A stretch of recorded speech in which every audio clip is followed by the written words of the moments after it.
Olá, Rô, boa noite. Olá, Alex, como vai? Tudo bem? Muito frio aqui em Castelo Branco. E aí, como é que tá aí no Ah, Porto? sol bonito hoje, mas um frio danado. O Hoje dia eu hoje fui tá ali, bonito mesmo, né? O céu aqui em Portugal tá todo azul, né? eu fui de manhã cedo a Lisboa, voltei e estava dando 4 graus quando eu saí de casa hoje de manhã.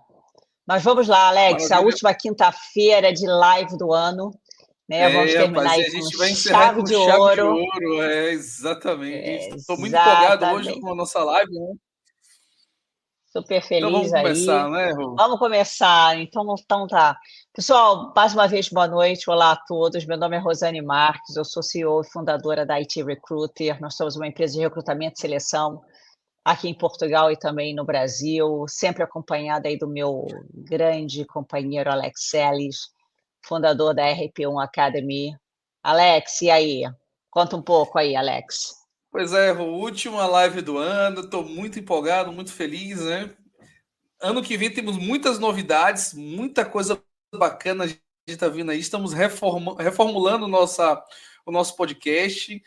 Já diversos profissionais aí de TI que já confirmaram, né? Alguns CEOs, alguns diretores, alguns managers, para compartilhar um pouquinho de sua experiência e inspirar a todos nós, né?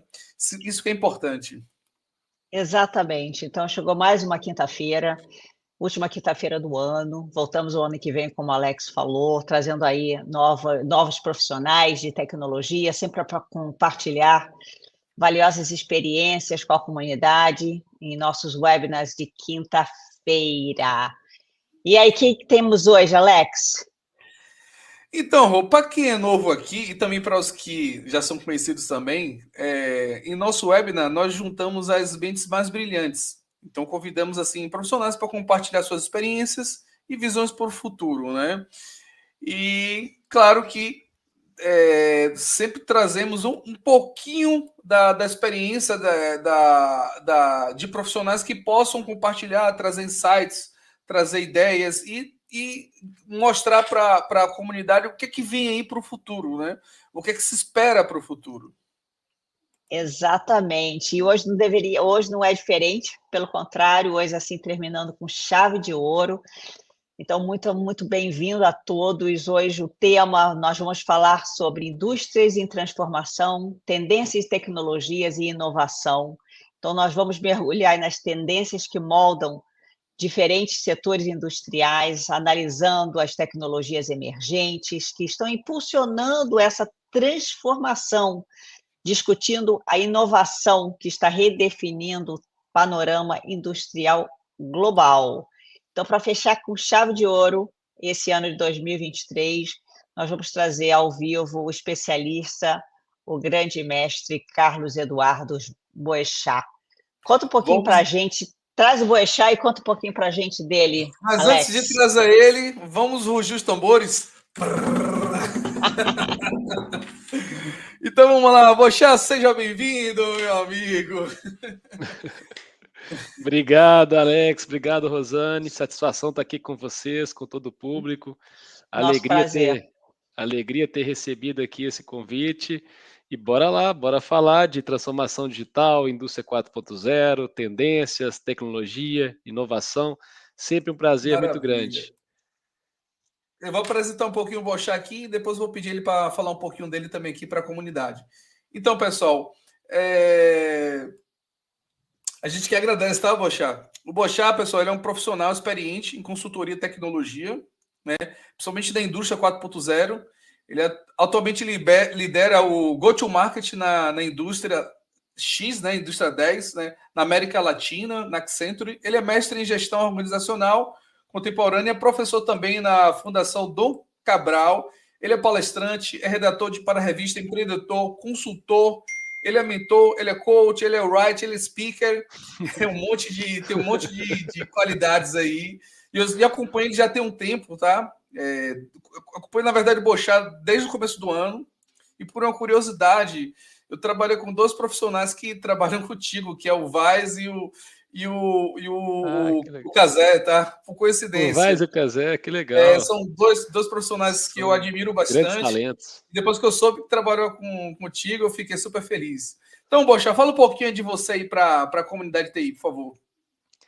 Não, vamos lá. Acho que primeiro de tudo, pelo sotaque, já vão perceber que eu sou mineiro, né? Tô aqui em São Paulo hoje, acabo ficando nessa entre BH e São Paulo e também rodando outros lugares, principalmente onde tem indústrias e fábricas em si. Mas eu tenho, sei lá, tenho 18 anos aí de experiência. Na Dom Cabral eu sou professor do Núcleo de Inovação e Empreendedorismo. O pessoal tem sempre a curiosidade com a minha carreira, né? A questão de eu já ter começado em multinacional, depois ter largado tudo, vai empreender, depois empreende, vende as empresas, aí volta para ser executivo depois de 6 anos. Então, hoje intraempreendendo aqui na Accenture, no qual eu sou diretor associado da área de IndustryX. Então é sempre uma alegria muito grande tá aqui compartilhando conhecimento esse ano entre palestras, webinars, lives, já passaram de 40, mas eu prometi para mim que essa vai ser a última do ano, então Que não privilégio, para que poder fechar privilégio. Responsabilidade, o né, ano. Rosane? Que responsabilidade essa nossa, e privilégio também, tá? Que Depois eu privilégio, poxa. vou sair de férias no dia 23 de dezembro e vou lá para o cantinho da Bahia, sul da Bahia, também Oh, empreendo coisa lá, boa, estou com negócios lá também, então, coisa boa, coisa Minha terra, boa. tá? Sou de de Salvador. Salvador, que legal, Sou adoro a terapolitano. Bahia, é o estado que eu mais viajo a passeio. O sul da Que Bahia tem mais legal. mineiro que baiano, né? O pessoal brinca. Tem muito mineiro ali. Então, mais uma Vamos lá, vez, né, muito Rô? obrigada, né, Bochá? Eu acho que para a gente é um grande privilégio. E eu sempre brinco quando a gente começa as lives às quintas-feiras, que eu sempre gosto de começar do começo. Eu acho que é sempre um começo, começar do começo. Então, começando aí na primeira dúvida, quais são as tendências? Quais são as tendências que estão moldando a transformação nas indústrias atualmente? E como elas impactam os modelos de negócios tradicionais? Vamos lá, acho que primeiro de tudo é importante de entender que a gente vive uma nova era na indústria. Independente se a gente vai chamar de indústria 5.0, aqui na Accenture a gente fala de indústria X, né, indústria X, independente da letra, do número, o fato é que a gente vive uma nova era. E nessa nova era tem alguns tópicos, alguns temas que são super relevantes, como o tema, por exemplo, de ESG. Toda a agenda de meio ambiente, sustentabilidade, social, governança, isso sem dúvida alguma está na pauta. Não é só uma tendência, já é uma realidade, mas que vai fazer cada vez mais parte aqui das organizações. Hoje em dia, falando de tendência, é impossível você fazer qualquer palestra de inovação, qualquer coisa, e não tocar no assunto de inteligência artificial generative AI. Então, está todo mundo em cima disso. Mas tem uma outra tendência muito importante, Rosane, e isso fez parte até da minha tese, da minha defesa do mestrado, que foi sobre estratégia de transformação digital na indústria, que é o pilar de tecnologia, ele é muito importante, de processos também, de modelo de negócio também, mas o de pessoas, ele é fundamental. Então, uma tendência é, sim, ter os colaboradores no centro da transformação digital das organizações. Boa.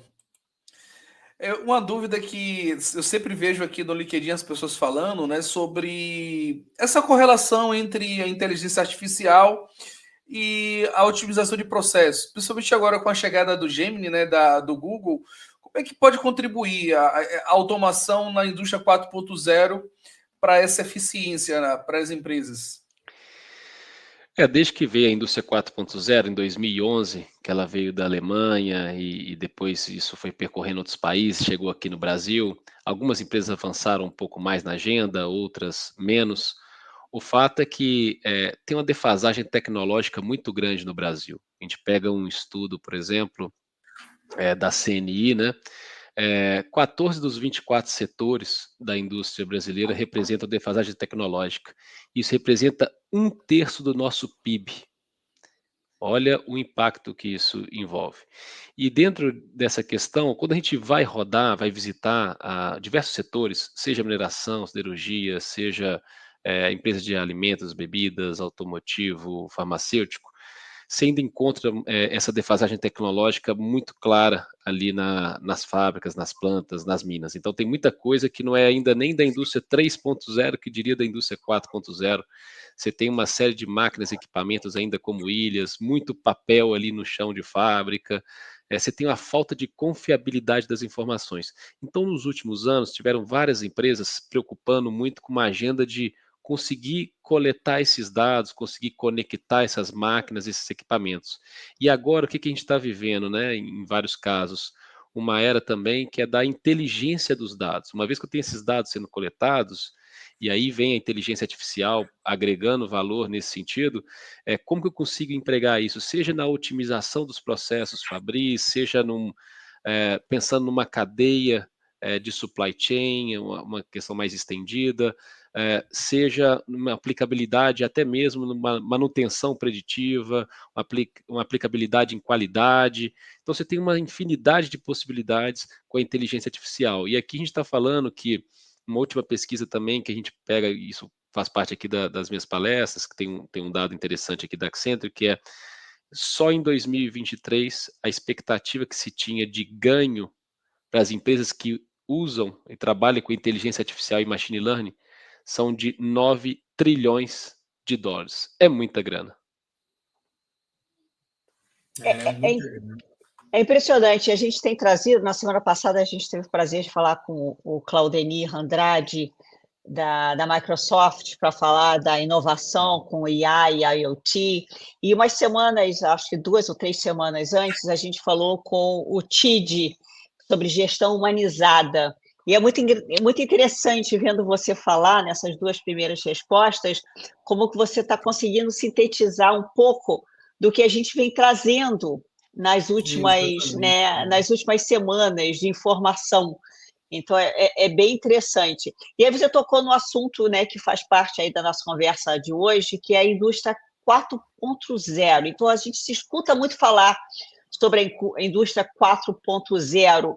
Conta para a gente um pouquinho sobre ela, né? Quais são as tecnologias emergentes, como que elas podem ajudar, né, as empresas a crescer? Como que isso acontece?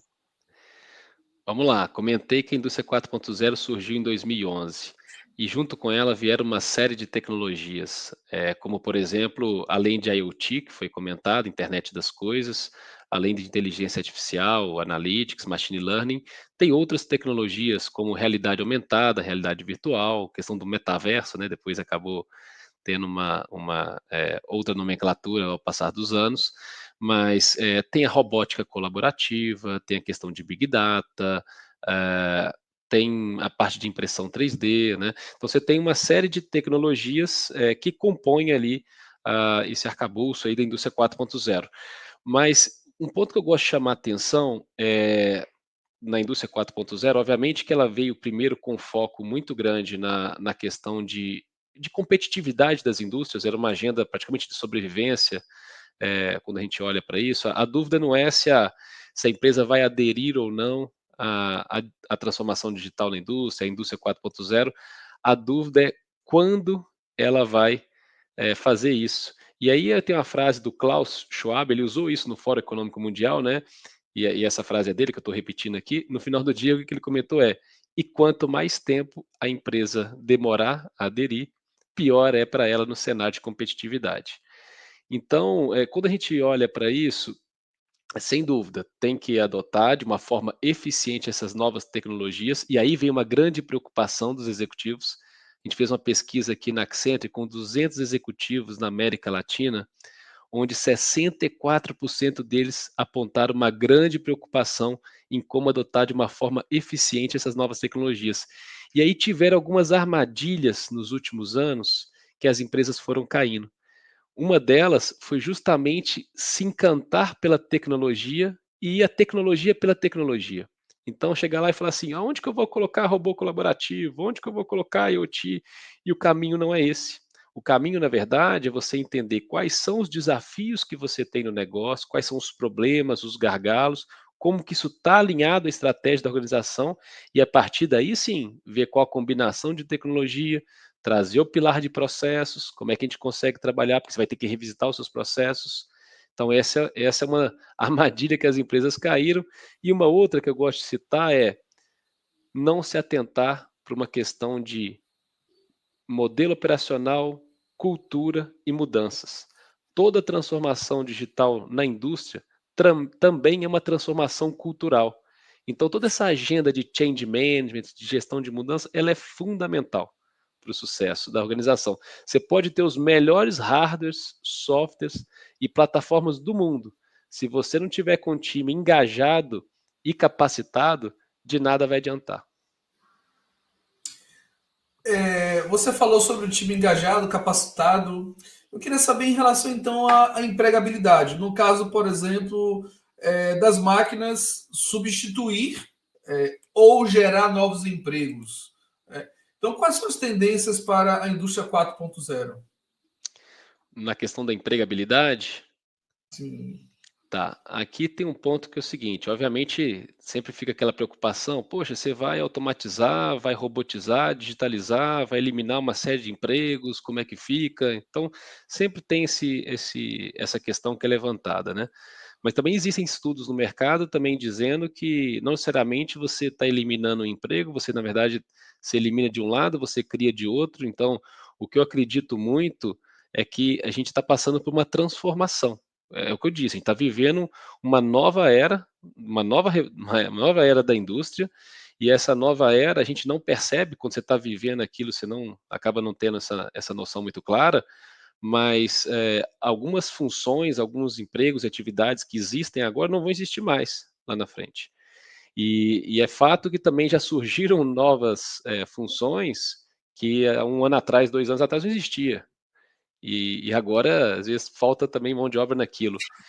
Uma questão fundamental que tem, e que eu sempre faço questão de colocar isso em qualquer empresa que eu vou montar uma estratégia de transformação digital na indústria junto com eles, é como que eu também olho para essas pessoas e penso no reskilling. Como que eu consigo capacitar, como que eu consigo fazer aquele ajuste, essa preocupação com relação ao que fazer com as pessoas, no aspecto de carreira, no aspecto de desenvolvimento, principalmente as pessoas que têm menos acesso, não somente a questão de renda, mas a questão de estudos, a questão de informação. Então, como que eu consigo ter um olhar para isso e capacitar essas pessoas para que elas possam fazer outras atividades na organização? Interessante isso que você falou, Bocha, porque na última live que a gente teve, que a gente conversou com o Claudemir, eu fiz uma pesquisa rápida no LinkedIn sobre prompt engineer, que é uma função nova, né? Que é o engenheiro de prompt para inteligência artificial, algo que nasceu tem pouco tempo, né? Como datilografista, que quem é geração nova não sabe que profissão é essa, né? Datilografista, você ficar digitando uma máquina de escrever, que não existe mais essa profissão. Então, realmente novas funções vão surgindo, outras vão morrendo, e essa traduzindo para o português, né? Essa ressignificação do seu conhecimento, né? Esse reskill, né? Então, se o cara trabalha com estatística, ele pode muito bem ser um analista de dados, por exemplo, fazer uma migração de carreira. De repente, ele é um matemático, ele pode também trabalhar como data science ou algo do tipo, né? Ele é um advogado, ele pode trabalhar com LGPD ou pode trabalhar com diversas outras áreas, como legal design, entre outros. Muito bom. Rô, é contigo. Legal. Você falou um pouco aí dos desafios, porque toda essa tendência nova, tudo é muito bonito, né? Mas eu entendo que devem existir inúmeros desafios, e você até comentou sobre um dos que eu considero dos mais importantes, é esse engajamento, né? De toda a equipe. Mas, entre outros, quais são os outros desafios que as indústrias enfrentam ao adotar essas tecnologias emergentes? E quais as estratégias que elas precisam implementar, principalmente para superar as tecnologias e as metodologias mais tradicionais, né? As indústrias já vêm com uma tendência, né? E aí, como quebrar isso e fazer essa transformação? Você tem uma série de desafios, né, Rosane? Você pega, por exemplo, eu sempre gosto de comentar que tudo passa por você ter um plano bem feito. Se você não tem um plano, você não tem nada. Então, você pensar em ter um plano diretor, um roadmap, algo voltado para a transformação digital na indústria, isso é fundamental. E muitas empresas acabam não adotando isso e aí ficam patinando no tema. Então, esse é um ponto de partida, vamos dizer assim. Tem até um artigo meu que eu falo do passo a passo da indústria 4.0, eu coloco isso como um dos passos. Agora, até antes disso, de pensar nesse passo, você tem uma questão e um desafio que ele às vezes, o desconhecimento da própria alta liderança. Você tem a questão do próprio mindset da liderança também. Então, tem muitas situações que a gente vê, às vezes, uma pessoa até com a boa vontade, mas a iniciativa morrendo rapidamente. Já teve caso, olha que interessante. Estava num cliente, numa indústria, obviamente não vou citar o nome, mas a gente estava construindo uma jornada ali de indústria 4.0, enxergou que tinha um gargalo ali em determinado setor e, através de uma combinação de tecnologias, como a IoT, inteligência artificial, ali mexeria o ponteiro tanto em eficiência, produtividade, ganhos no aspecto de redução de custo de manutenção, por aí vai. Gerência estava ok, diretoria estava ok, todo mundo encantado querendo fazer o projeto, vice-presidência ok. Quando chegaram lá para o presidente, ele falou assim: não é isso que eu quero. Na verdade, vocês estão trazendo isso aqui, minha preocupação é outra, minha preocupação é exclusivamente aqui redução de headcount através de tempos e métodos e tudo mais, não quero saber de tecnologia agora. Assim, esse negócio eu fiquei extremamente frustrado, não só eu, né? Imagina todos os colaboradores da empresa. Na hora eu fui embora de lá, falei assim: esse CEO aí não vai durar na empresa em poucos meses, né? Não deu outra. Passou um tempo, acabaram demitindo ele, mas olha o problema que isso gerou. Então, qual que é o ponto aqui que eu estou trazendo? Desde a largada, você tem que ter algum alinhamento, seja com o CEO, com o conselho, com o C-level, porque às vezes as pessoas têm boa vontade, vai gastar uma energia e de repente vai morrer na praia, o negócio vai acabar virando uma frustração, porque não teve esse sponsor, não teve esse alinhamento ali com a alta liderança. Então, conseguir engajar e ter esse patrocínio de alguém com poder de decisão logo na largada, isso é fundamental para o sucesso. É claro, vão ter outros desafios? Vão. No meio do caminho, tem uma coisa chamada ego. Aí você começa a ter a discussão entre várias áreas. Você pega, por exemplo, antigamente você tinha uma área de TI de um lado, uma área de engenharia, de automação, de tecnologia, de operação de outro lado, o IT e o OT. Tinha hora que nem se conversavam, ou até alguma rixa entre as áreas. Isso era comum em algumas empresas. Hoje em dia, com a convergência IT-OT, na verdade, o que a gente vê ou isso já está dentro de uma única área dentro da empresa, ou estão em áreas distintas, mas trabalhando colaborativamente, trabalhando em conjunto, e muito mais nesse aspecto de buscar os resultados em conjunto, em equipe, do que achar que vai ser o herói, que vai salvar aquilo ali, que aquilo ali é meu e pronto, acabou. Esse mundo atual é um mundo de colaboração. Ninguém vai resolver nada sozinho. E você tem todo um ecossistema. Às vezes você não vai resolver só com você, com a sua empresa, vai ter que ter ali alguém da indústria, vai ter consultoria, vai ter empresa de tecnologia, vai ter startup, vai ter instituição de ensino, você vai ter linhas de fomento, você vai ter uma série de personagens ali para conseguir colocar a empresa no outro patamar e torná-la mais competitiva.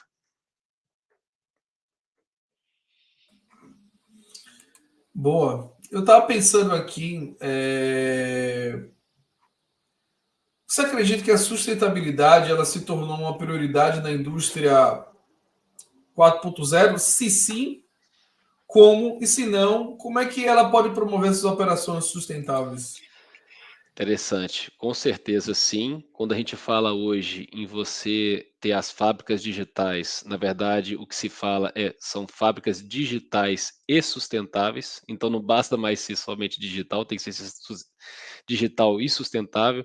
Como eu disse na abertura aqui da nossa conversa, um dos tópicos super relevantes que são chaves nessa nova fase que a gente vive é o tema de ESG e a sustentabilidade vindo muito forte aqui na questão quando a gente olha para a operação, para a manufatura em si, no aspecto de redução do consumo de energia, né, eficiência energética, gestão de águas, resíduos. Então você tem toda uma agenda para isso. É claro, assim, às vezes eu fico chateado, para te falar a verdade, quando eu vejo algumas empresas que publicam e colocam lá uma série de indicadores, como se estivessem indo super bem na agenda de sustentabilidade.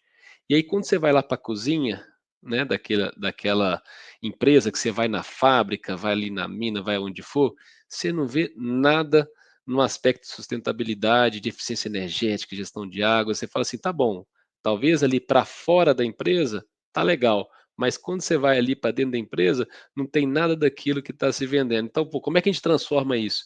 Graças a Deus, eu tenho visto que nos últimos anos as empresas têm começado a se preocupar mais e começaram a fazer programas sérios também dentro das próprias fábricas para poder ter essa consciência no aspecto da sustentabilidade. E para mim é um negócio bem interessante, porque eu tenho uma esposa que é engenheira ambiental e eu tenho minha irmã que também é engenheira ambiental. Então, dentro da própria família também tenho influências e sempre fui um defensor da sustentabilidade também. Interessante que você falou, eu fui gerente de projeto de uma empresa na qual trabalhou com IoT, na época eu trabalhei com o Casé. E a Aham. gente participou de um projeto de Smart City, que era justamente isso, quando nós tínhamos medição, por exemplo, de iluminação, não era só por questão de sustentabilidade, mas também porque você conseguia monitorar e utilizar por exemplo, um dashboard, através de um Power BI, o que for, com analytics, para você saber onde é que mais queimava a lâmpada, a quantidade, a frequência de troca dela, também fazer monitoramento de águas, de resíduos, o pH da água, ou seja, você ter toda uma base de dados para você tomar decisões, porque a melhor coisa que tem para um gestor é ele ter dados, para a partir desses dados ele tomar decisões corretas, porque senão ele vai tomar a decisão através de viés. Então, acho que a sustentabilidade, além de você ajudar realmente a questão ambiental, mas também é redução de custo e também a otimização do processo. Isso é indústria 4.0 na prática, né? Exatamente. Eu estou tentando implementar a indústria 4.0 na minha casa. É engraçado que eu moro numa cidadezinha chamada Maia, ao lado do Porto. E logo que nós nos mudamos aqui, eu achei interessante que a prefeitura local ela dá curso de compostagem. E se você participa do curso de compostagem, eles entregam todo o kit completo para compostagem. Então eu fiz o curso logo na primeira semana que nos mudamos e fui buscar um kit enorme. Então eu tenho uma senhora enorme. Então me deram um kit enorme e aí, assim, por um lado interessantíssimo, porque eu realmente gosto disso e eu acho que temos que fazer a compostagem, mas eu estava vendo os dados, o quanto a prefeitura ela economiza.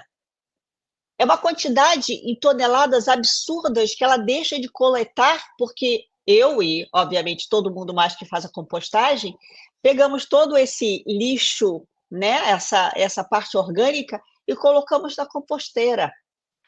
É assim, muito interessante como essa economia ela vai circulando de tal maneira que é muito louco. Um start fez uma, né? Eu acho isso um lado bem, sabe, super interessante esse assunto. Mas voltando a Bacana. falar ali um pouquinho lá ali da força de trabalho, você comentou até sobre as indústrias que agora estão olhando os seus recursos, puxando os skills para transformar. Fala mais um pouquinho disso, por favor. Como que isso está transformando? Como é que as empresas estão capacitando seus funcionários para lidar com essas novas mudanças? É interessante, porque algum tempo, logo quando veio a pandemia, né, teve um boom ali no mercado de TI com relação a recrutamento, profissionais prestando serviço para qualquer lugar do mundo, mudança no modelo de trabalho. A gente teve que fazer aqui um trabalho forte de retenção, de talentos, e aí uma preocupação que se tem, a gente não consegue contratar, eh, as pessoas totalmente prontas, não consegue. É ilusão achar que você vai achar ali os profissionais que você precisa, com aquele conhecimento técnico e tudo mais. Então, pelo menos eu adoto uma linha aqui, muito voltado para olhar para os soft skills, então eu valorizo bem a questão comportamental, tem, questão de coragem para inovar, resiliência, colaboração, trabalho em equipe, algumas coisas que mais nesse sentido. E a parte mais hard skill, o que a gente tem feito muitas vezes são academias, né. Então a gente vai, pega uma turma, abre para poder fazer treinamento, e aí depois essa galera recruta alguns, né, desses que fizeram treinamentos, ou de repente recruta um tanto de gente, vai lá e faz um treinamento em massa. Eu acho que isso tá mais fácil ir nesse caminho, porque ainda tem um descolamento, né, quando a gente olha a linha de ensino, tradicional, com a linha de ensino do que se requer agora, a conexão disso com a indústria, com o mercado de trabalho. Então, acho que uma saída que a gente, pelo menos, aqui eu tenho praticado, é essa de buscar pessoas que tenham ali um soft skill bacana e colocá-los para fazer treinamento e compor o nosso time. Poxa, uma dúvida que eu tenho, você está comentando sobre. Você foi dar uma consultoria numa empresa e o CEO aparentemente era uma pessoa que tinha uma visão um pouco tradicional, tanto É. em relação ao processo quanto a um negócio em si. Né? A pergunta que eu Uhum. faço é a seguinte: como os princípios da gestão ágil na indústria 4.0 ela desafia ou redefine esses modelos mais tradicionais de lideranças baseado em uma gestão preditiva? Não que o preditiva seja ruim, dependendo do tipo de projeto, se ele é bem definido, os requisitos, claro que você vai usar uma gestão preditiva. Se são requisitos que são indefinidos e tem constante mudanças, você vai usar uma gestão ágil, mas muitas das vezes o gestor, por ele ter uma visão um pouco mais tradicional e mais preditiva, por conta de que a gestão 4.0 exige um pouco mais dessa parte de tecnologia, um pouco mais dessa parte de agilidade. Então, minha dúvida seria mais ou menos essa, né? Como é que esses princípios da gestão ágil na indústria 4.0 pode redefinir esses modelos que são mais tradicionais? Belo desafio. E eu vou começar, pegando até a sua pergunta, junto com a pergunta do Júlio Marques também, que ele perguntou aqui: fazer transformação digital passa por quebrar paradigmas? Na verdade, você tem ali uma série de paradigmas para quebrar. Imagina o seguinte, Alex, dentro da sua pergunta e até do Júlio. No dia a dia, talvez você falar com a área de tecnologia, da área de TI, trabalhar em formato agile, metodologia agile, trabalhar com agilidade, isso talvez eles já estejam mais ambientados. Agora imagina na indústria 4.0, você trabalhar com o pessoal ali da manutenção, com o pessoal mais industrial, da área industrial, que estão acostumados a trabalhar com projetos, início, meio e fim. Escopo definido, entregou aquilo, e você começar a falar de agilidade que vai vir com sprints, squad a cada 15 dias, você começa a vir com uma questão que para muitas vezes para eles fala assim: "Poxa, espera aí, ué, que mundo é esse, né? Que está acontecendo?". Então passa assim por uma quebra de paradigmas, mas, eu acho que tem um ponto importante aqui que é, de alguma maneira, a gente conseguir capacitar esses líderes e até o middle management ali, para poder enxergar esses benefícios que se tem hoje em dia, seja com agilidade, seja com algum outro tipo também de metodologia que eles não estão acostumados. Então a gente, na pele, acaba sentindo no dia a dia, às vezes, muita reatividade também de várias pessoas. E isso, às vezes, tem a reatividade ou por a falta de conhecimento, ou por algum receio que isso pode impactar no próprio emprego dela ou na vida dela, pode ter algum receio, né, de alguma exposição, algo do tipo. Então, assim, eu diria que é um caminho sem volta, se for parar para pensar, a questão de agilidade, a utilização disso em diversas áreas da organização, mas a gente precisa capacitar a turma para poder entender e absorver esse tipo de conhecimento. Então é muito comum, já hoje em dia, você ver, módulos de treinamento, as empresas contratando. Outro dia eu sou professor da Fundação Dom Cabral, e lá eu faço parte do núcleo de inovação e empreendedorismo. E eu fui dar um treinamento lá que era sobre inovação e agilidade. E esse eu posso comentar que ele é público, foi até divulgado no LinkedIn, foi um treinamento para Localiza.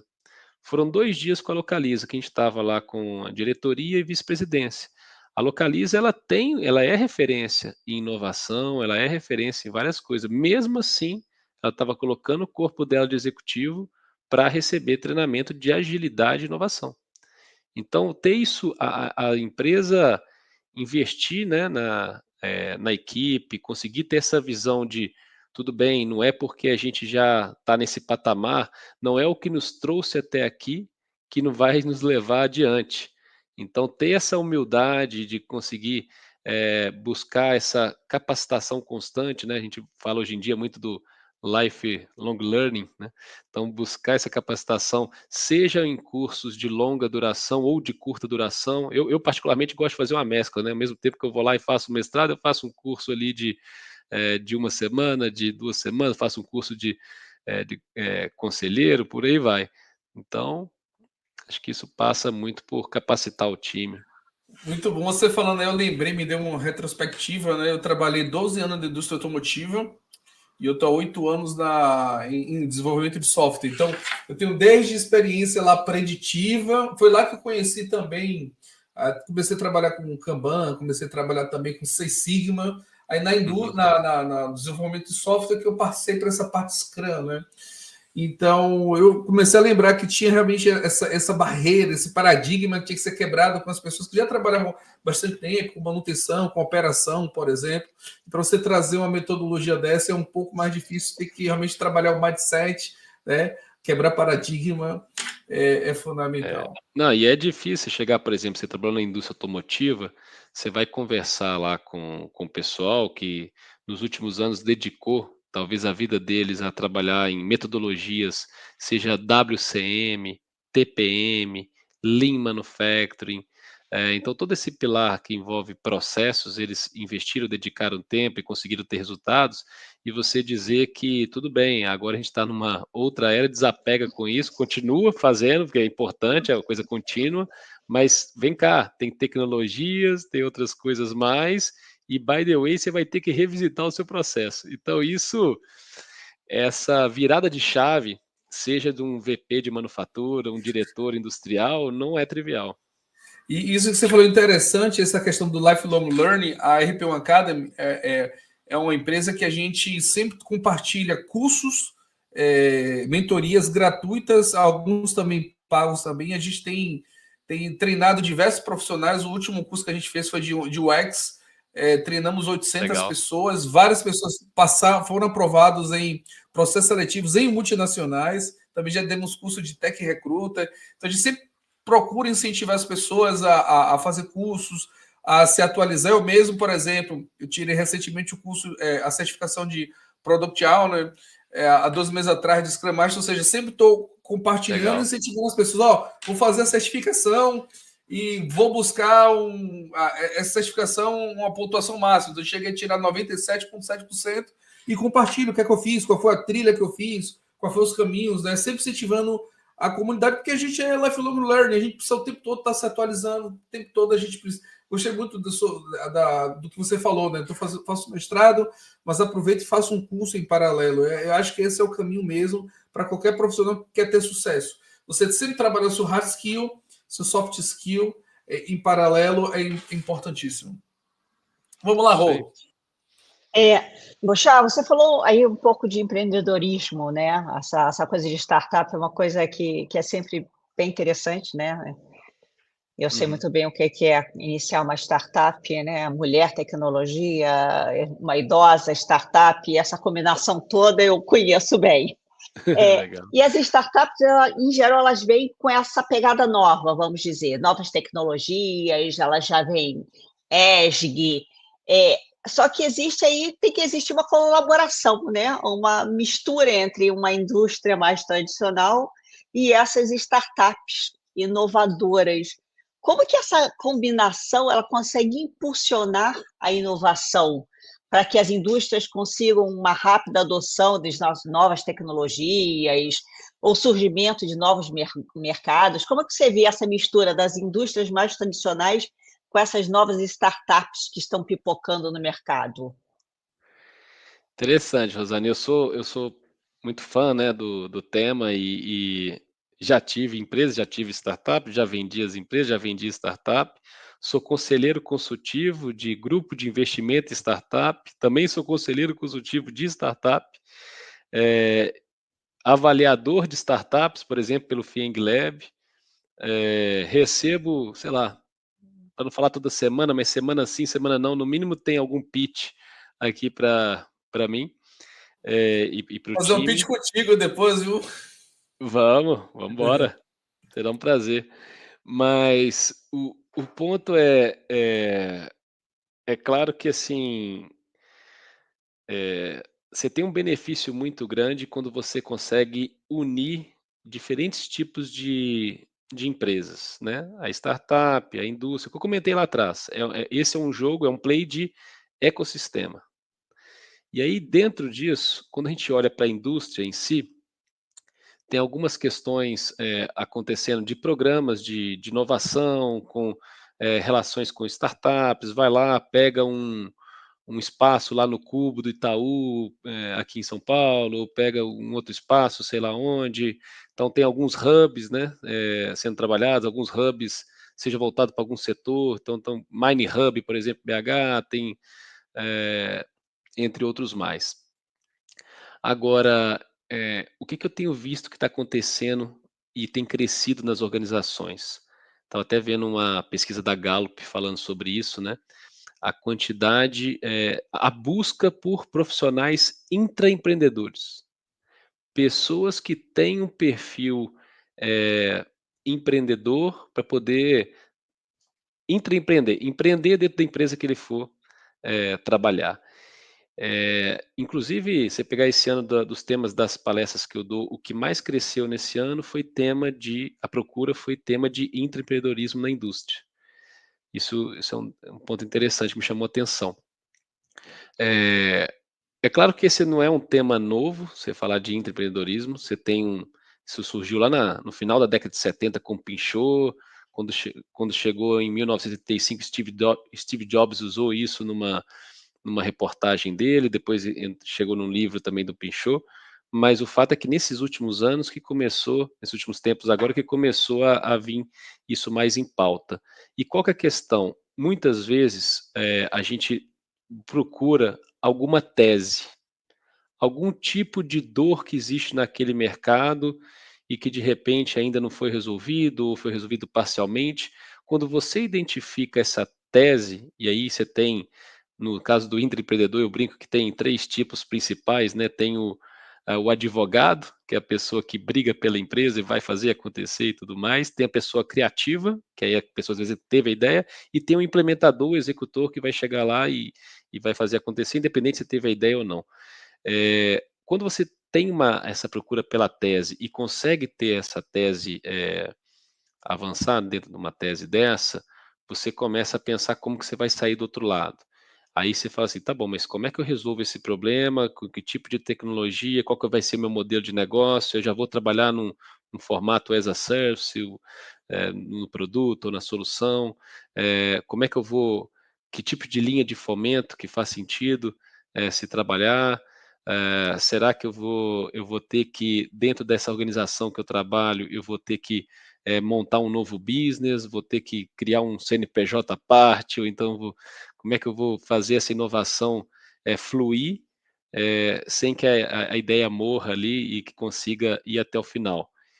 Então tem um desafio do lado da indústria, porque você pensa também o seguinte: quando você for criar um programa desse tipo, de incentivar, você tem que pensar como é que você vai reconhecer aquelas pessoas, porque ela pode ser sócio naquele negócio, naquele produto. E como é que você vai remunerar de maneira diferente, que você não está acostumado a fazer isso, você está acostumado a remunerar de maneira tradicional. Então isso mexe com uma organização eh, que ela é mais conservadora. Então, como é que você vai conseguir inovar nesse sentido, né? Como é que você consegue impulsionar a inovação através do empreendedorismo, do intraempreendedorismo? Então, esse é um ponto. Por outro lado, você tem a startup, que ela tem uma série de desafios, muitas delas fazendo trabalhos legais, fantásticos, mas muitas vezes morrendo ali, não conseguindo sobreviver ali naqueles primeiros anos e tipicamente com aquela dificuldade, né? Dificuldade de como conseguir vender, como conseguir ter a musculatura financeira, como conseguir ser atraente, ter uma proposição de valor diferenciada no mercado. Então, assim, os desafios existem de vários lados, mas o que a gente observa agora são alguns hubs, algumas iniciativas, seja de grandes organizações, ou seja associações, o que for, eh, já conseguindo unir e fazer essa roda girar um pouco melhor. Ainda acho que está muito embrionário no aspecto de ter casos efetivos de, não é de POCs, prova de conceito, tem um monte no mercado. Eu já escutei de alguns CEOs falando comigo nos últimos tempos: Boechat, eu não aguento mais POC sem resultado para o meu negócio. Eu quero saber o que vai mexer o ponteiro aqui da minha empresa. Isso aqui virou uma fábrica de POC.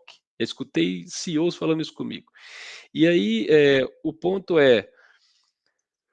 não é que não tenha que fazer uma POC, você pode até fazer a POC, faz parte ali para testar, mas como que você já garante o mecanismo dessa escalabilidade?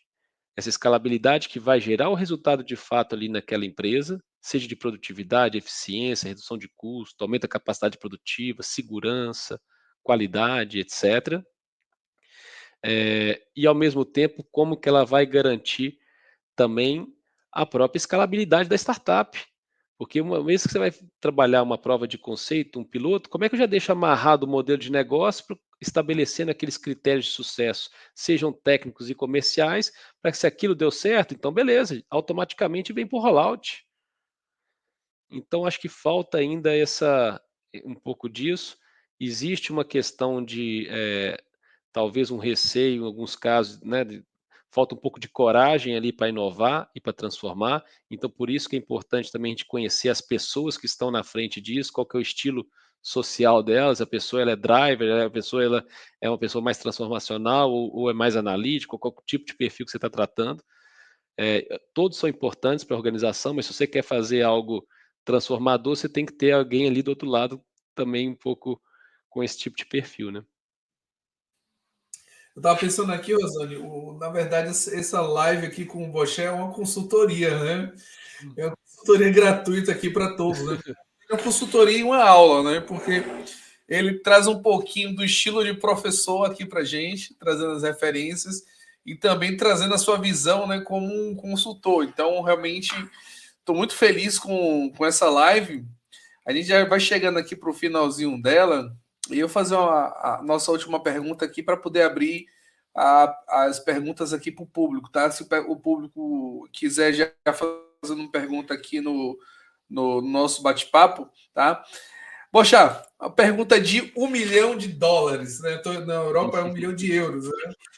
Ah, qualquer CEO, diretor de grandes empresas aí faria essa pergunta, então já estou fazendo essa pergunta por eles, né?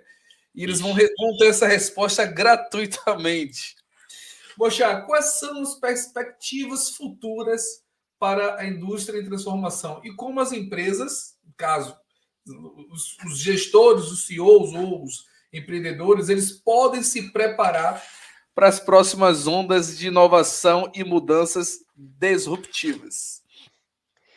Ótima pergunta. Se a gente for analisar o quanto que tem avançado exponencialmente a introdução de novas tecnologias, surgido novas tecnologias no mercado. Então, a gente for comparar aqui nos últimos anos, a gente falou de indústria 4.0, depois da indústria 4.0 já veio, né, a questão do metaverso, 5G, inteligência artificial generativa, já veio uma série de tecnologias. Então, cada vez mais a gente vai ver tecnologias novas surgindo em período de tempo menor. Então, esse é um ponto. Tem um artigo que eu estou para publicar agora, vai ser no início de janeiro, falando justamente sobre o cenário econômico na indústria 2024, na minha perspectiva. Eu, já antecipando, para não queimar todo o cartucho ali do artigo, eu tenho uma visão sempre, que eu brinco, realista e esperançosa. Eu não sou nem aquela pessoa otimista demais que acredita em tudo e tal, e nem sou pessimista. Eu estou mais para o otimista, eu me coloco como realista e esperançoso. Então eu enxergo o copo um pouco mais cheio do que ele vazio. Então, dentro disso, eu acredito sim que a gente vai conseguir ter uma evolução nessa agenda de transformação digital das indústrias. É uma fase que as grandes organizações, né, as empresas de grande porte, elas vão investir nessa evolução digital, nessa escalabilidade digital, sem dúvida alguma. O tema de ESG cada vez mais presente nas organizações. A pequena e média empresa que ainda não conseguiu iniciar essa jornada, ela vai começar a entrar nessa jornada de transformação digital, de indústria 4.0, por aí vai. Obviamente que vai ter que ter um apoio ali, sim, de linhas de fomentos, como tem lá no setor automotivo, Alex, você já trabalhou bem, você tem no Brasil aqui o Rota 2030, né, do FINEP, então é um das possibilidades que ajudam. Então, qualquer tema que você tenha envolvendo tecnologias como inteligência artificial, machine learning, IoT, você consegue utilizar uma parte disso através do Rota 2030 para poder incentivar ali a inovação.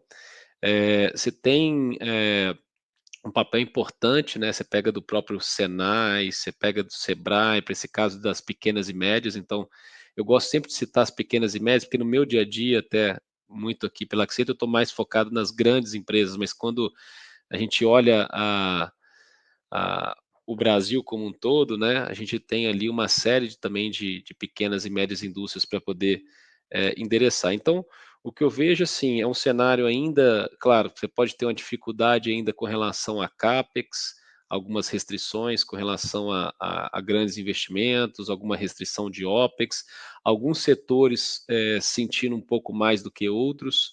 Então, você ir para um setor, por exemplo, automotivo, talvez ele é um tipo de realidade desafiadora. Quando você vai para um setor siderúrgico e o que a gente vê e vai acompanhando as notícias, né? É um setor talvez que os próximos 3 anos ainda passe por um pouco né, dessa dificuldade em si. O setor de mineração, a gente vê ali, por exemplo, projeções talvez um pouco menos otimistas, mas quando a gente olha a realidade que está acontecendo, é, parece que dá para ser um pouco mais otimista para o próximo ano. No próximo ano, tem alguns segmentos, como de saúde, a gente vê isso de uma maneira muito clara como um setor que ele requer e vão ter mais investimentos em si.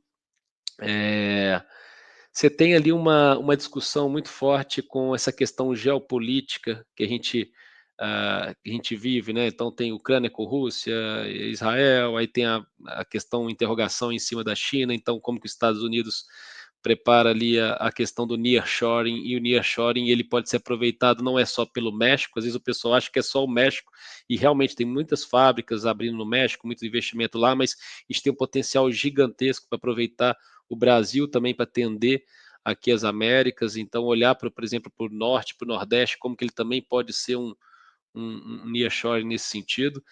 Então, assim, eu vejo uma série de possibilidades boas pela frente. É claro que eu fui citando aqui alguns setores com maior dificuldade, tem setores que algumas pessoas acreditam mais, outras menos, e né, não vou entrar muito nesse mérito, por exemplo, do varejo, do retail, esse é um ponto específico, mas, enfim, de forma geral, eu acho que a agenda de transformação digital e indústria 4.0, ela vai dar mais um outro importante salto no ano que vem, ainda não talvez do tamanho que a gente gostaria que fosse, mas já vai ser um próximo salto. E aí, Rô?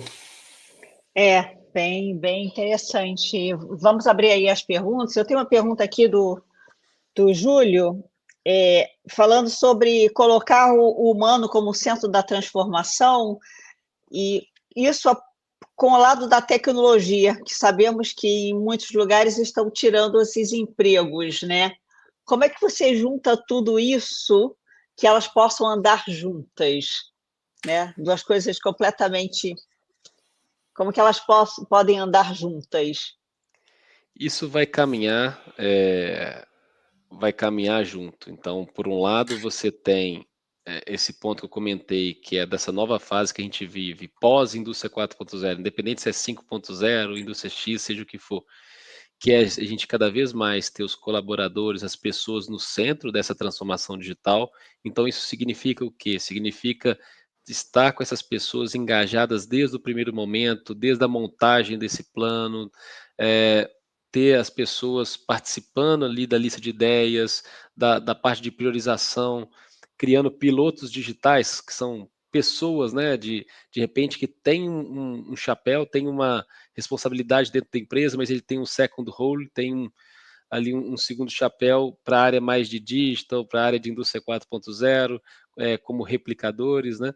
Então, como que a gente consegue ter isso, em alguns casos, é até engraçado, né? A gente coloca o sobrenome da iniciativa, o nome daquela pessoa, o nome que a pessoa queira dar, então isso também ajuda no aspecto do engajamento em si. E por outro lado, sim, você tem uma dificuldade ali, e aí passa pela questão que eu comentei do reskilling, porque você tem ainda muita oportunidade e aquela história, a empresa ela precisa ser competitiva, então ela vai ter que buscar, alguns casos, redução de custo. Você pega situações, por exemplo, em final de linha de indústria de alimentos, de bebida, farmacêutico, você pensar ali em paletização, pensar em embalagem, muito trabalho manual, repetitivo, então esse trabalho mais braçal, a tendência sim é robotizar, é automatizar, e aí essas pessoas a gente tem que pensar em como ter o reskilling nesse sentido. Então acho que isso vai andar, Júlio, de uma forma conjunta, tá? Tem outra pergunta também do Júlio. A transformação digital pode ser modulada para tamanhos distintos de empresa ou é somente para grandes empresas? Pode ser modulada para tamanhos distintos, existem alguns frameworks no mercado. Obviamente, se você for uma grande empresa, você vai procurar uma Accenture, uma Big Four, alguma grande consultoria para poder trabalhar com você nessa jornada, criar um roadmap, depois implementar as iniciativas. Se você é uma empresa de um porte menor, existem frameworks no mercado a custos mais acessíveis. Você tem o próprio Senai, que faz um trabalho fantástico também com empresas de menor porte, de pequeno, médio porte, assim como se você pegar lá no meu próprio trabalho na Fundação Dom Cabral, foi ter um framework de estratégia de transformação digital na indústria. Então, eu desenvolvi um framework, que esse framework também pode ser usado gratuitamente aí para as empresas que queiram iniciar essa jornada. Então, sim, é para vários tipos de empresa.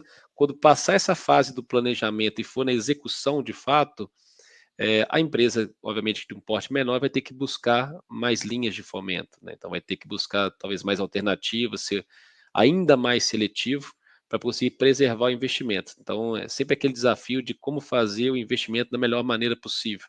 Então, por isso que é muito bom você estar com isso bem planejado, entender o que isso vai gerar de impacto positivo, qual que é o payback, qual que é o retorno do investimento. É aí que muita empresa tem dificuldade, porque as pessoas não conseguem fazer esse tipo de cálculo, entender o que vai impactar, seja no COGS, né, na questão de eficiência, de redução de custo, ou o que vai afetar no top line, que vai impactar em aumento de venda. Então, acho que pensar em como construir esse business case e depois montar o que seria uma jornada self-funding, né? Então, Eu tenho alguma iniciativa ou algumas delas que me gerou ali algum resultado, eu pego uma parte disso, invisto na segunda onda e aí eu vou escalando. Olha a visão de empreendedor aí. A pessoa que tem um bom soft skill, sabe lidar com o público, sabe falar em público, pega esse framework do Bochar, já vira um consultor de indústria 4.0, já vai bater nas empresas aí e ser um consultor. Eu mesmo quero conhecer muito esse framework seu, quero estudar, quero conhecer. Eu sempre gosto de me atualizar com informações que são importantes no nosso dia a dia, né? Principalmente quando a gente fala de tecnologia, né? De indústria também. Alex, eu vou fazer uma última pergunta. Você falou rapidamente sobre soft skills e a importância dos soft skills. A gente vive isso diariamente aqui no recrutamento, né? O quanto os soft skills a gente acaba contratando, aquela frase antiga, a gente contrata pelo hard e a pessoa geralmente é demitida pelo soft, né? E hoje eu vi uma postagem sua no LinkedIn falando sobre resiliência. E até fiz um Sim. comentário lá, né? Que eu já fui até criticada por ser extremamente resiliente. Como que esses soft skills, como que a resiliência é importante se falarmos dos profissionais que estão entrando nessa era, né? De transformação completa. Olha, ótima pergunta, Rosane. Eu brinco assim, comento com algumas pessoas que às vezes a gente acorda com um monte de não e vai correndo em busca do sim, né? E uma característica importante é você ter essa resiliência, ter essa determinação e não parar no primeiro não. Se eu tivesse parado ali, talvez no primeiro, segundo não, ao longo da minha vida, eu não teria realizado metade do que eu realizei e não teria chegado nem metade do que eu cheguei. Ainda falta muito ainda pela frente, mas não teria chegado nem perto. Eu comento que desde que eu fui fazer meu primeiro estágio, eu tinha uma questão comigo que eu trabalhava como se a empresa fosse minha. Hoje em dia o pessoal fala uma palavra bonita, né, em inglês, ownership, né? Então, tudo bem. Mas na época era trabalhar como se a empresa fosse minha, o sentimento de dono. Isso me ajudou muito. Então eu sempre buscava fazer não só aquilo que era pedido para mim, mas tentar fazer algo mais, superar, já pensar em algo além que fosse ajudar a empresa. Quando você pensa, você tem alguma ideia dentro da empresa e de repente você vai testar essa ideia com alguém e aí de repente já quer matar essa ideia logo no início. Eu sempre tive comigo que se eu acredito naquilo, eu posso receber o não até do presidente da empresa, do dono da empresa. Não interessa. Se eu tiver convicto que realmente aquilo ali é o melhor para a empresa, é o melhor para as pessoas, é o melhor para o cliente, eu vou até onde eu achar que tem que ir e não vou parar. Então eu já cansei de receber não e continuar a ir lá e fazer a coisa acontecer. Hoje mesmo, olha que interessante, passei por isso hoje. Um tempo atrás aqui na Accenture, até antes da Accenture, dentro do aspecto de empreender, eu cheguei a ter, junto com meus colegas, tive uma startup também, além da empresa, eu mexia muito com indústria e não mexia com varejo. A gente estava incomodado, queria ter uma startup voltada para o varejo e o foco era a redução do consumo de energia em drogarias, supermercado e tudo mais. Esse era o foco. E aí, dentro disso, depois que a gente vendeu a empresa, foi para lá, o negócio não foi adiante, entrei aqui na Accenture, eu falei, pô, esse tema é importante e não foi resolvido ainda pelo mercado.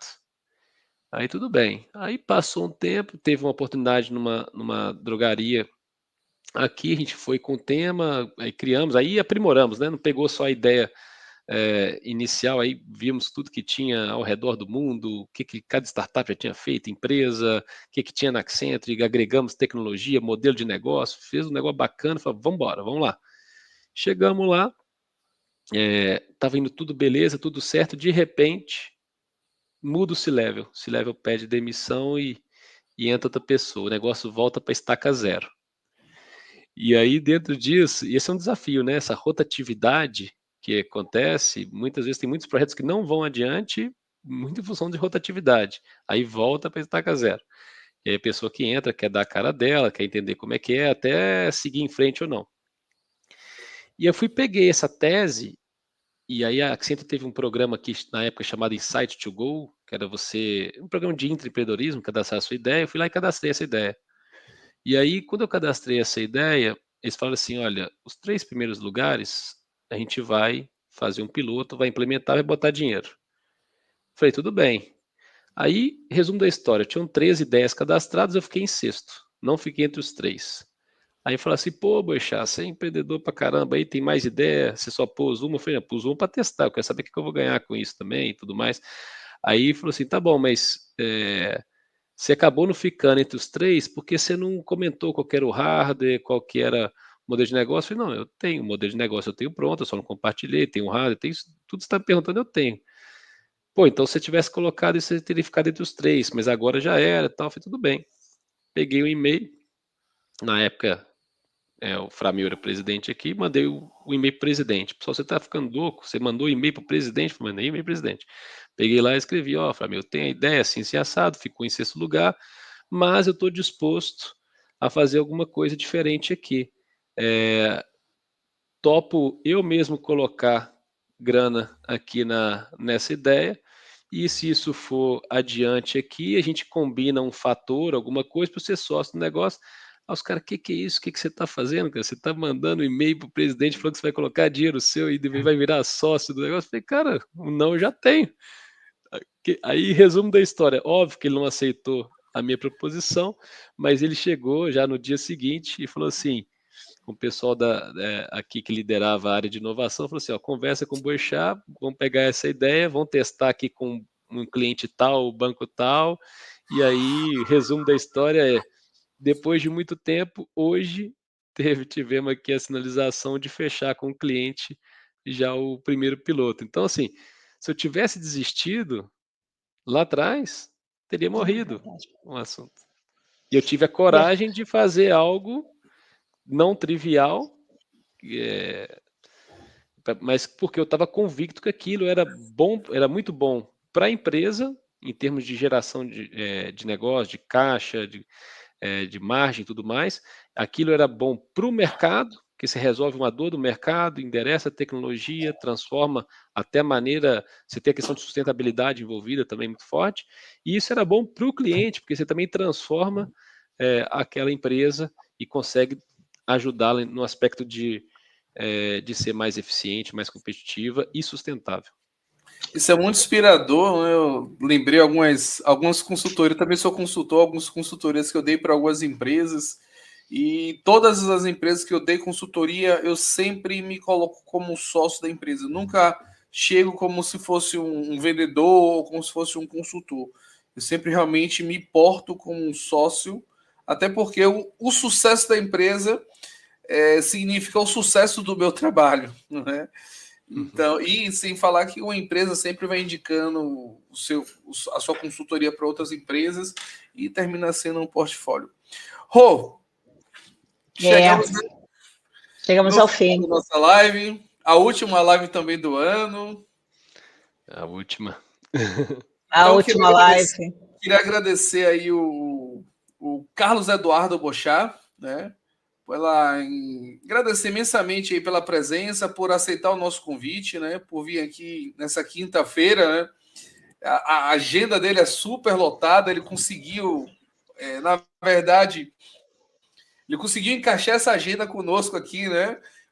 Para achar essa agenda aí foi um pouco difícil, mas agradeço mesmo por compartilhar conosco, aprendi muito, já era um fã dele, né? Já sigo ele, agora fiquei mais curioso ainda para ler mais dos artigos dele, que eu sempre estou curtindo, compartilho algumas vezes. Os artigos são artigos muito interessantes, né? E quem sabe uma próxima aí, novamente, você volta aqui com mais conteúdo para compartilhar com a comunidade. Vai ser um prazer. Fala, Rosane. Não, por favor.